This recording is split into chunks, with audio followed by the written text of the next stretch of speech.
Bismillahirrahmanirrahim. Assalamualaikum warahmatullahi wabarakatuh.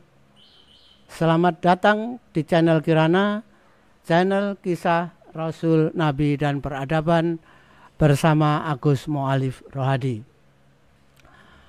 Sesi sebelumnya kita telah sampai pada pertemuan ketiga yang menurut Al-Quran adalah pertemuan ketiga antara Nabi Yusuf dengan saudara-saudaranya, dan pada pertemuan ketiga itu Nabi Yusuf menunjukkan jati dirinya kepada saudara-saudaranya bahwa dirinya adalah Yusuf, dan kemudian berdasarkan kitab tafsir para imam ahli tafsir bahwa pada saat Nabi Yusuf menunjukkan jati dirinya ditemani oleh istrinya, di mana Nabi Yusuf untuk menunjukkan jati dirinya itu Nabi Yusuf bercerita tentang masa kecilnya hingga dimasukkan sumur, kemudian dibawa ke Mesir, diperjualbelikan sebagai budak. Kisah lanjutnya dari Nabi Yusuf dilanjutkan oleh istrinya Zulaikha, yaitu ketika Nabi Yusuf dibeli sebagai budak, kemudian diangkat menjadi anak Potifar, kemudian ada godaan dari dirinya yaitu Zulaikha, kemudian Nabi Yusuf dipenjarakan dan akhirnya keluar penjara setelah mentakwil mimpi raja, dan akhirnya diangkat jadi Al-Aziz, dan seterusnya hingga sampai pertemuan pada kali itu. Tentu saudara-saudaranya Nabi Yusuf kaget dan kemudian mereka merasa bersalah, namun Nabi Yusuf kemudian menghibur saudara-saudaranya agar tidak lagi bersusah hati, dan dalam Al-Quran disebut bahwa saat itu tidak ada lagi celah pada diri mereka. Mengapa demikian? Karena mereka telah, meskipun sedikit, telah menjalani hukuman. Betapa mereka merasa tersiksa ketika disekam bapaknya telah menjadi buta dan seterusnya, sehingga akhirnya sampai pada pertemuan ketiga itu. Mereka tentu dengan sangat gembira bertemu dengan Nabi Yusuf yang ternyata telah menjadi Al-Aziz dan menjadi orang yang sangat berpengaruh di Mesir, dan kemudian mereka bersama-sama pulang ke Sychem, namun Benyamin tetap tinggal bersama Nabi Yusuf, dan mereka pulang juga dibekali dengan kereta dan peralatan lainnya untuk membawa keluarganya dari Sychem menuju Memphis. Nabi Yusuf juga dalam Quran surat Yusuf ayat 94-98 disebutkan menitipkan bajunya kepada saudara-saudaranya untuk diusapkan kepada wajah bapaknya agar bapaknya sembuh dari kebutaan. Tentu kisah ini tidak ada di kitab Kejadian, ya. Tidak ada di kitab Kejadian, tapi adanya di Al-Quran.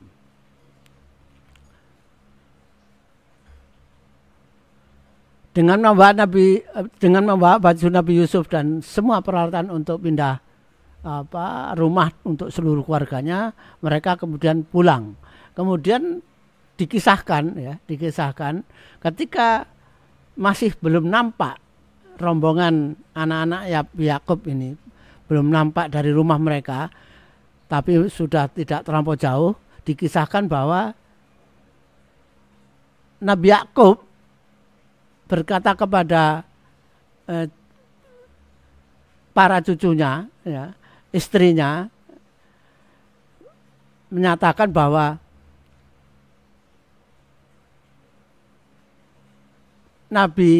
dirinya membawi Yusuf. Jadi Nabi Nabi Yakub telah mencium bau tubuh Yusuf, kemudian dipanggilnya semua keluarganya, bahwa dirinya merasa mencium bau Yusuf, yang itu tentu membuat keluarganya heran, sehingga bereaksi dengan berkata bahwa sesungguhnya engkau masih dalam kekeliruanmu yang dulu.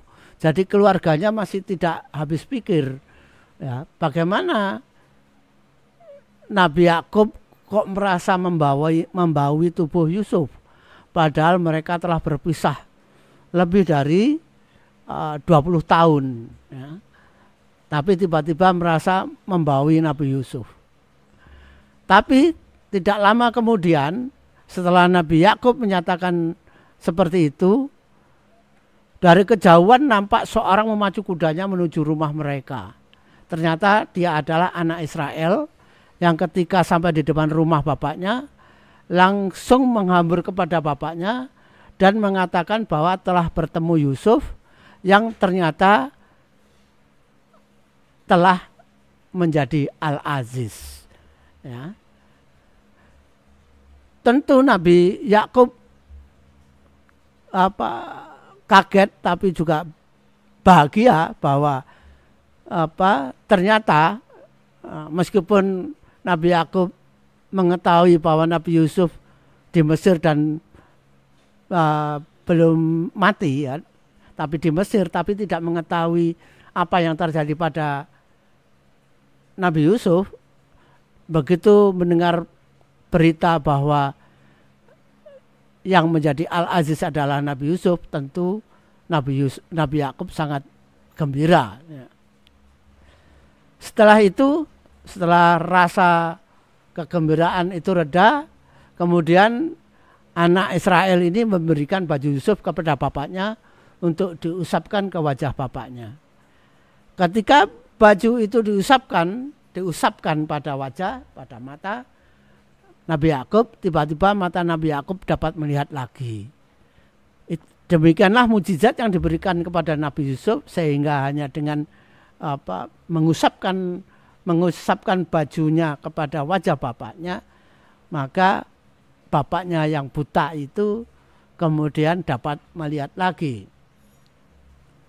Tentu kejadian itu mencengangkan yang melihat mereka yang melihat itu semua, sehingga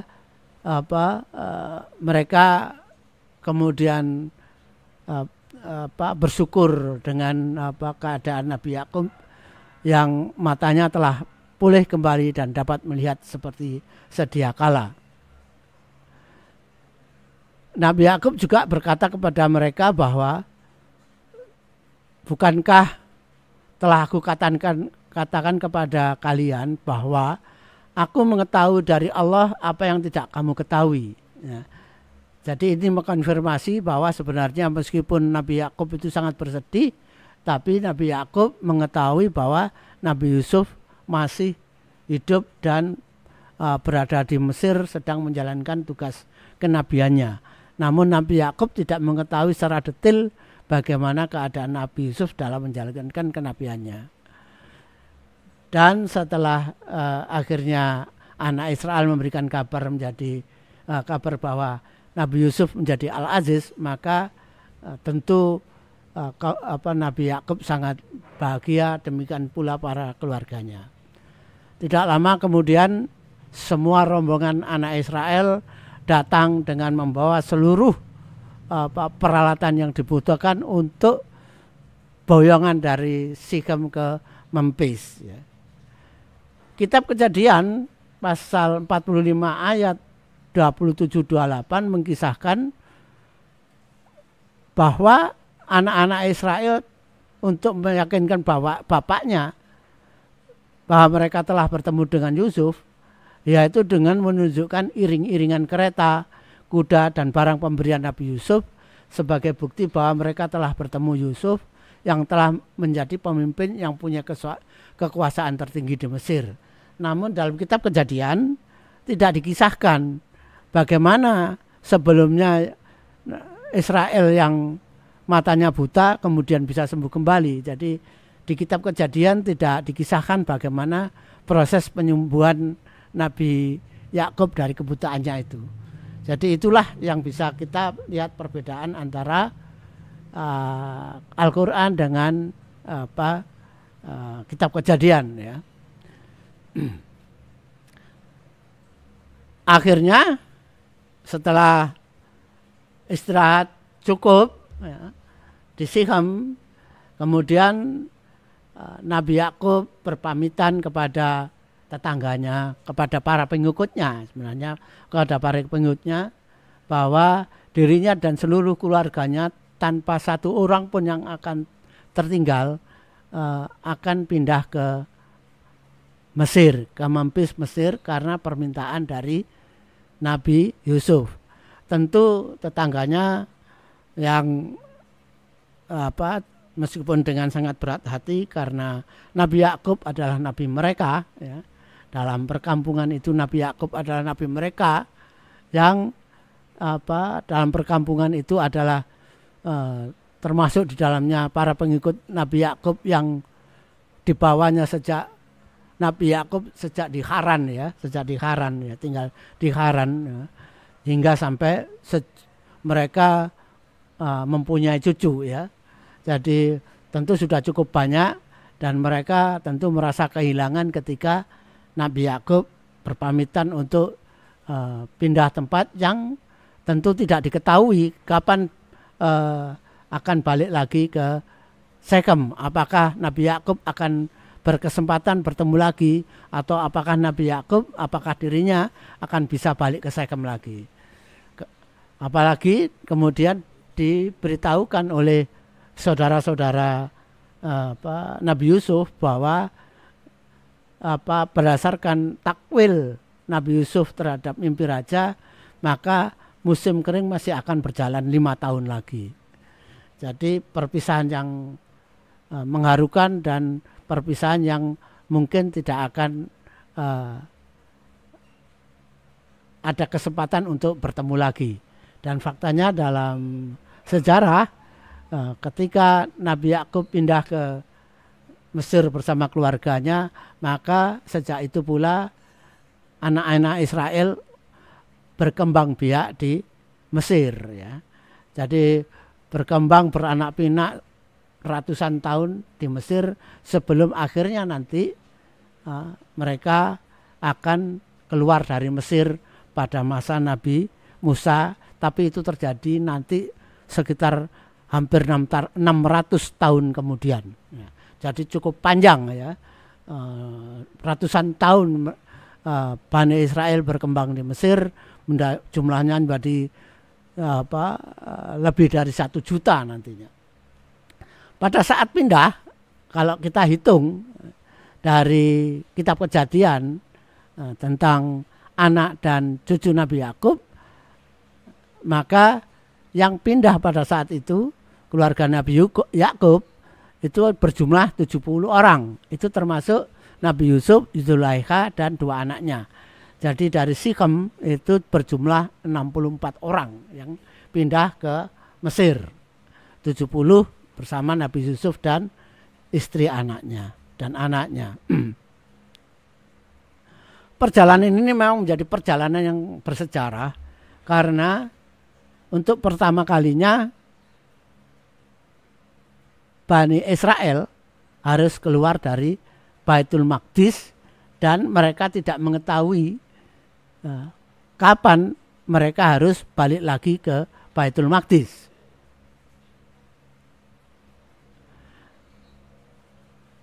Ini adalah gambar lukisan tentang yang menggambarkan Nabi Yakub yang sudah tua berada di atas kereta ya, kereta yang ditarik lembu ya.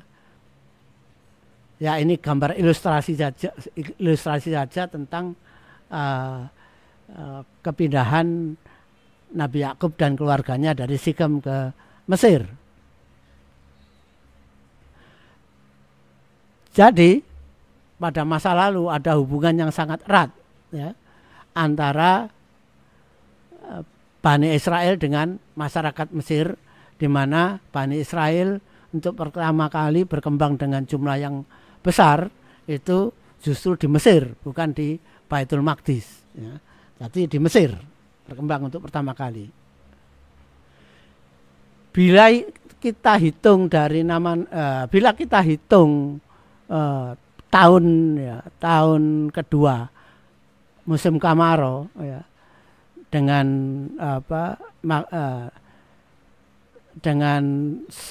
ketika Nabi Yusuf pada umur 30 tahun mentakwil mimpi, ya, raja, maka pada saat itu boyongan keluarga Nabi Yakub ke Mesir itu terjadi sekitar tahun 1870 sebelum Masehi.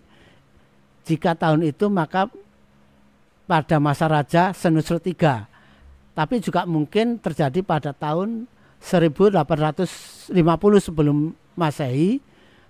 Dan kalau terjadi pada tahun itu maka boyongan itu terjadi pada masa Raja Amenemhat III. Ya. Itulah kisah boyongan Nabi Yakub dari Syekhem ke Mesir. Untuk selanjutnya kisah boyongan ini lebih diperinci di kitab Kejadian, ya, yaitu pada pasal 46 ayat 1 sampai 5 yang mengisahkan bahwa ketika setelah beberapa hari perjalanan, ya, kemudian mereka sampai di Berseba, di perbatasan antara Baitul Maqdis dengan gurun Negev, ya, dengan gurun Negev, ya. Yang gurun Negev itu sebagian besar ada di wilayah Mesir untuk saat ini, ya. Jadi kota Berseba adalah kota perbatasan, ya. Sampai sekarang pun kota Berseba letaknya tidak terlampau jauh dari perbatasan antara Israel dengan Mesir, ya. Tidak jauh antara Palestina dengan Mesir, ya. Mereka rombongan sempat beristirahat beberapa saat di Berseba, dan di Berseba kemudian di mana di Berseba ada tempat tinggal bapaknya Nabi Yakub dan kakeknya, yaitu di Berseba. Mereka pernah mendapatkan tempat berdasarkan perjanjian dengan kaum Filistin, sehingga bisa untuk menjadi pemukiman Nabi Ibrahim dan para pengikutnya, maupun Nabi Ishak dan pengikutnya. Bahkan Nabi Yakub ketika masih muda juga pernah bermukim di situ.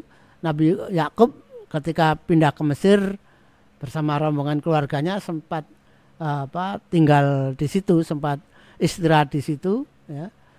Di tempat itu kemudian menyembelih kurban sebagai ungkapan rasa syukur kepada Allah bahwa akhirnya mereka nantinya akan dapat berkumpul lagi bersama Nabi Yusuf di Mesir. Nabi Yakub juga tidak ketinggalan memohonkan ampunan kepada Allah atas perbuatan dosa anak-anaknya. Jadi dalam kitab Kejadian pasal 46 ayat 1 sampai 5 ini, pada kesempatan di Berseba itulah Nabi Yakub memohonkan ampunan atas perbuatan anak-anaknya terhadap saudaranya, yaitu Nabi Yusuf, ya.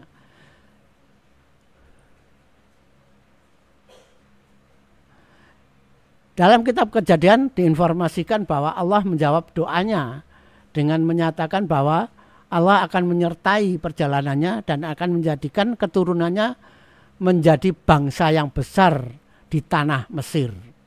Nah, di kitab Kejadian ditunjukkan itu, ya, bahwa Allah akan menjadikan keturunannya Nabi Yakub akan menjadi bangsa yang besar di tanah Mesir.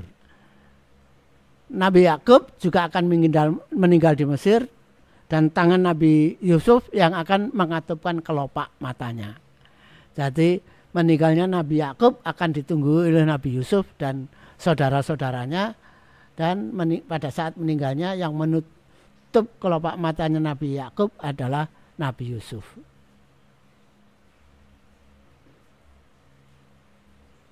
Kemudian kitab Kejadian pasal 46 ayat 28 sampai 29 mengkisahkan setelah beberapa lama istirahat di Berseba, kemudian mereka melanjutkan perjalanan dan akhirnya mereka sampai di sekitar tanah Gosen atau Gosien, ya, di wilayah tepian delta Sungai Nil dekat kota Avaris dan tidak terlampau jauh dari Memphis. Jadi di Gosen yang letaknya di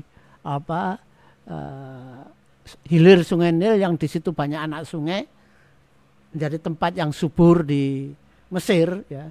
Jadi delta Sungai Nil adalah tempat yang subur di Mesir. Mereka, Nabi Yakub kemudian berhenti di tempat itu. Nabi Yakub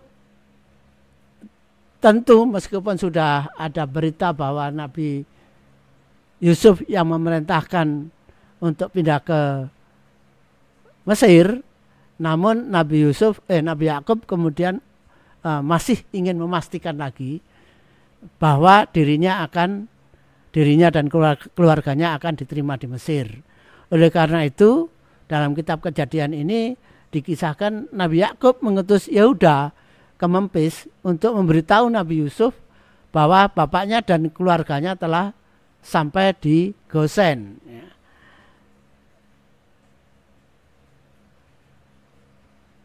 Yehuda kemudian dengan bergegas, ya, berangkat ke Memphis untuk menemui Nabi Yusuf. Begitu mendengar kabar dari Yehuda bahwa bapaknya telah berada di Gosen, ya, atau Gosien, Nabi Yusuf yang meskipun sebagai pejabat tertinggi setelah raja, kemudian dengan membawa istri dan anaknya bergegas menuju ke Gosen atau ke Gosien, ya.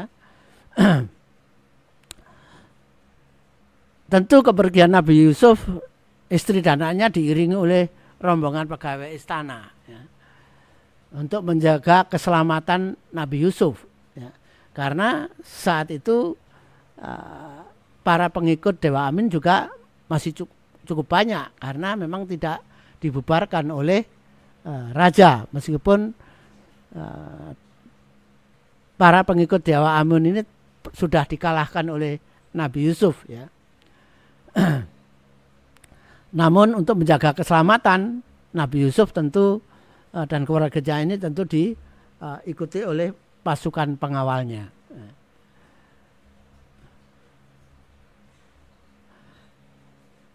Sampai di Gosien, dari kejauhan Nabi Yusuf dikisahkan telah melihat bapaknya dan keluarganya berdiri menyongsong kedatangannya. Nabi Yakub sudah kelihatan sangat tua, ya, sehingga tidak mungkin Nabi Yakub berjalan menyongsong kedatangan Nabi Yusuf. Tidak terlampau jauh dari bapaknya, Nabi Yusuf menghentikan keretanya, turun dari kereta, kemudian berlari menuju bapaknya. Tentu dapat kita bayangkan bahwa Nabi Yakub dan Nabi Yusuf berpelukan dengan erat, saling menangis gembira melepas rindu. Setelah lebih dari 20 tahun mereka dipisahkan, ya. Itulah peristiwa yang pertemuan antara Nabi Yakub dengan Nabi Yusuf, ya. Nabi Yakub dan keluarganya dengan Nabi Yusuf untuk pertama kalinya, yaitu bertemu di Gosien. Tentu kisah ini tidak ditunjukkan di Al-Quran, tapi bisa dianalisis bahwa hal itu pasti memang terjadi karena memang kepindahan itu adalah perintah dari Nabi Yusuf. Namun setelah itu Quran surat Yusuf ayat 99 mengkisahkan ketika bertemu itu Nabi Yusuf berkata, jadi bertemu itu di Gosyen ya. Meskipun Quran surat Yusuf tidak mengisahkan itu di Gosyen, tapi kitab Kejadian menyebut itu di Gosyen. Nah, Nabi Yusuf berkata kepada bapaknya, masuklah kamu ke negeri Mesir insya Allah dalam keadaan aman. Inilah pernyataan langsung pejabat tertinggi Mesir setelah raja kepada Nabi Yakub dan keluarganya, yang hal itu merupakan jaminan bahwa mereka dipersilahkan masuk ke negeri orang, yaitu negeri Mesir. Sebagai orang asing dipersilahkan masuk ke negeri orang, yaitu ke negeri Mesir, dalam keadaan aman dan dipersilahkan tinggal di Mesir. Jadi itulah pernyataan jaminan Nabi Yusuf yang abadikan di dalam Quran surat Yusuf ayat 99, yaitu masuklah kamu ke negeri Mesir insya Allah dalam keadaan aman. Setelah beristirahat sejenak diperkenalkan rombongan bapaknya, Nabi Yusuf kemudian mengajak Nabi Yakub, Lea dan 11 saudaranya berserta seluruh keluarganya untuk masuk ke ibu kota Mesir, yaitu Memphis, untuk menghadap Raja Mesir.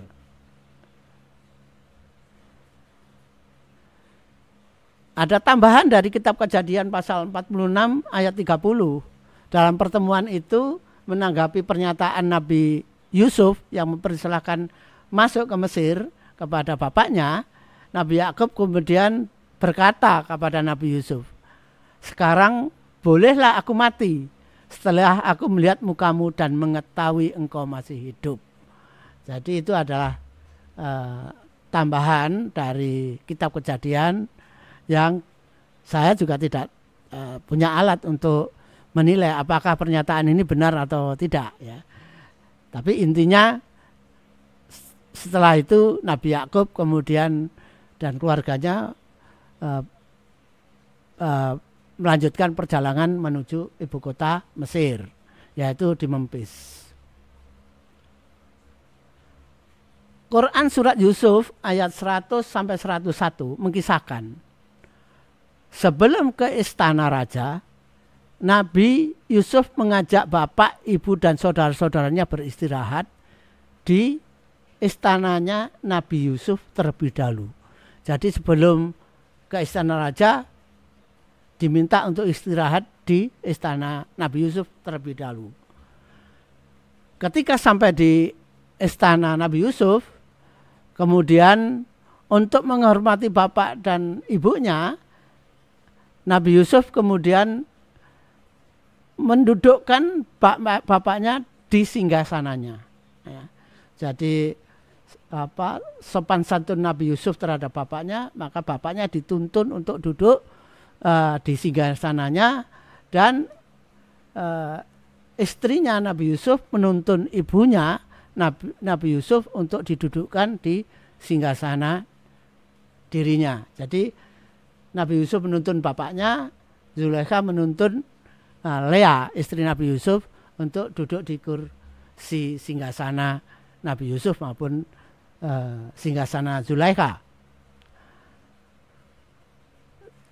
Nabi Yakub dan Lea duduk di singgasana tersebut, tapi tidak lama duduk, tiba-tiba Nabi Yakub kemudian berdiri dan turun dari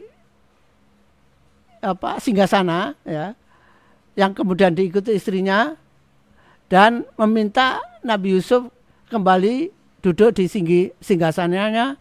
Demikian pula istrinya Nabi Yusuf diminta untuk duduk di singgasananya. Kemudian Nabi Yakub turun. Setelah itu Nabi Yakub membungkukkan badannya dalam-dalam, ya. Disebut membungkukkan badannya dalam-dalam kepada Nabi Yusuf. Ya. Jadi Nabi Yakub istrinya turun dari panggung singgasana, kemudian membungkukkan badannya dalam-dalam kepada Nabi Yusuf, ya. Kemudian perbuatan Nabi Yusuf tentu diikuti oleh saudara-saudara Nabi Yusuf, membungkukkan badannya menghormat kepada Nabi Yusuf. Melihat peristiwa itu, kemudian Nabi Yusuf mengingatkan bapaknya atas mimpinya di masa kecil dulu, yaitu dalam mimpi itu Nabi Yusuf melihat matahari, bulan, dan 11 bintang bersujud padanya. Jadi Nabi Yusuf mengingatkan peristiwa itu dengan mengingatkan bapaknya kepada mimpinya masa kecilku. Kemudian Nabi Yusuf mengucapkan syukur dan doa kepada Allah. Saya bacakan, Tuhanku, sesungguhnya Engkau telah menganugerahkan kepadaku sebagian kekuasaan dan telah mengajarkan kepadaku sebagian takwil mimpi. Ya. Wahai Tuhan pencipta langit dan bumi, Engkaulah pelindungku di dunia dan di akhirat. Wafatkanlah aku dalam keadaan muslim dan gabungkanlah aku dengan orang-orang yang saleh. Itulah ucapan syukur Nabi Yusuf setelah bertemu dengan bapak ibunya di rumah atau di istananya.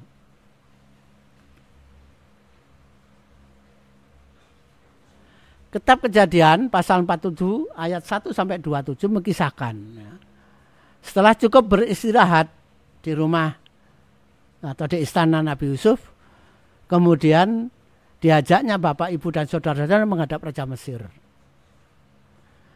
Ketika mereka sudah di hadapan raja yang kemudian bertanya tentang pekerjaannya, saudara-saudara Yusuf kemudian menjawab bahwa mereka datang sebagai orang asing dari tanah Kan'an. Jadi mereka menyebut bahwa mereka adalah orang asing dari tanah Kan'an. Jadi pada masa itu wilayah Baitul Maqdis adalah wilayah yang dikenal dengan nama tanah Kan'an, ya.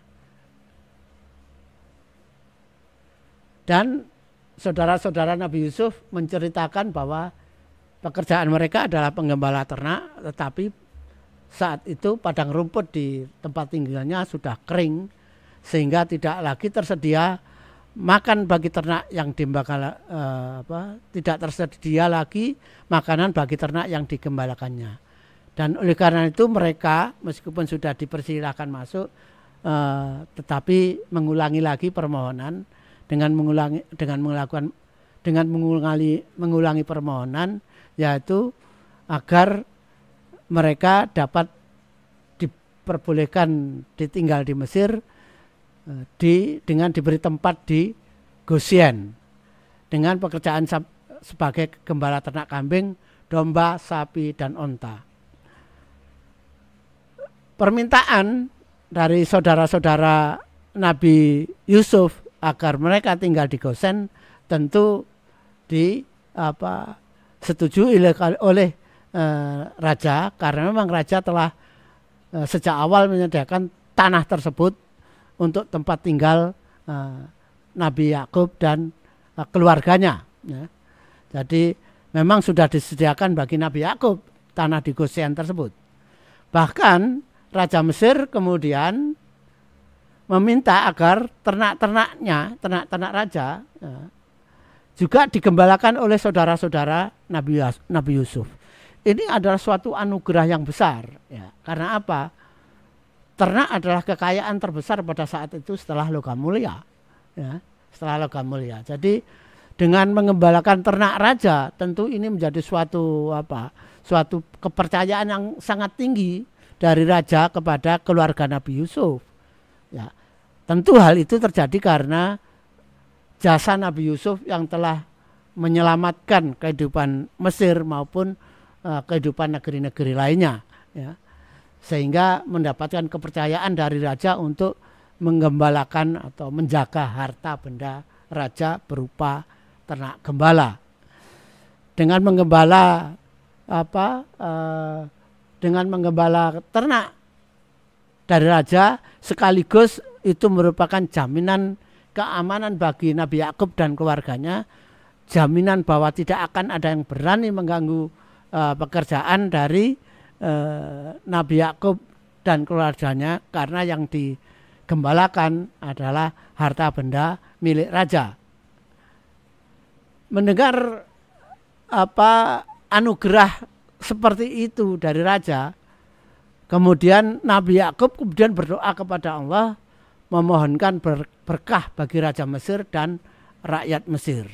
Jadi Nabi Yakub dengan demikian telah membuktikan kebijaksanaan Raja Mesir pada saat itu, Fir'aun Mesir pada saat itu, bahwa Fir'aun Mesir pada masa Nabi Yusuf adalah Fir'aun yang bijaksana, Fir'aun yang berjasa menyelamatkan kehidupan manusia dalam wilayah yang sangat luas dari kekeringan selama 7 tahun.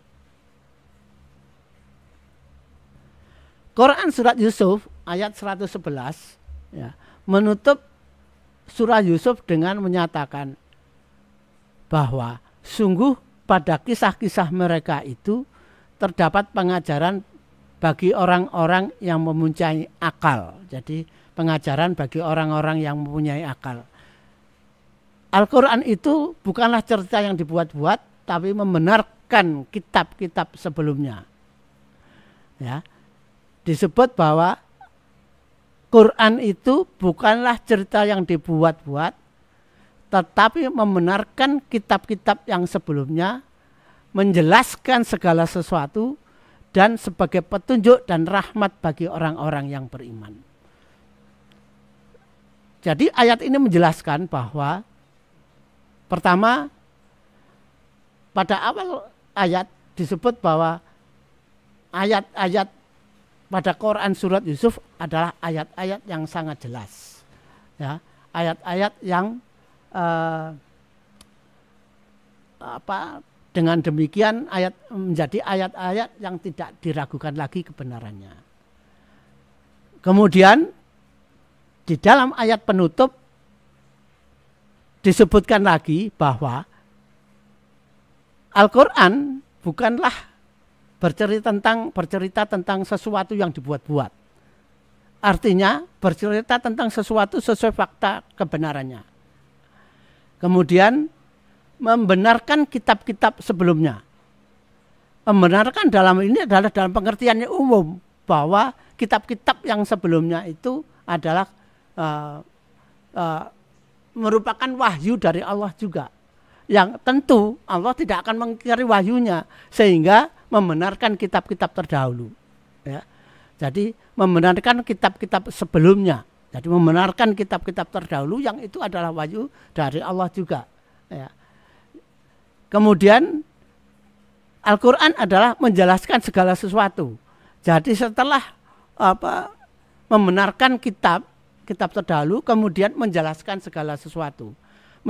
Arti kata menjelaskan segala sesuatu itu bisa bermakna bahwa Al-Quran juga mengkoreksi atas terjadinya perbuatan tangan-tangan jahil yang merubah, yang mengurangi, menambah, menggeser ayat dari tempat yang seharusnya. Jadi merubah-rubah kitab. Jadi bagi kaum muslim, Al-Quran dengan demikian membenarkan kitab terdahulu, yang berarti itu menjadi rukun. Kalau dalam Islam maka mengimani kitab itu adalah menjadi rukun iman.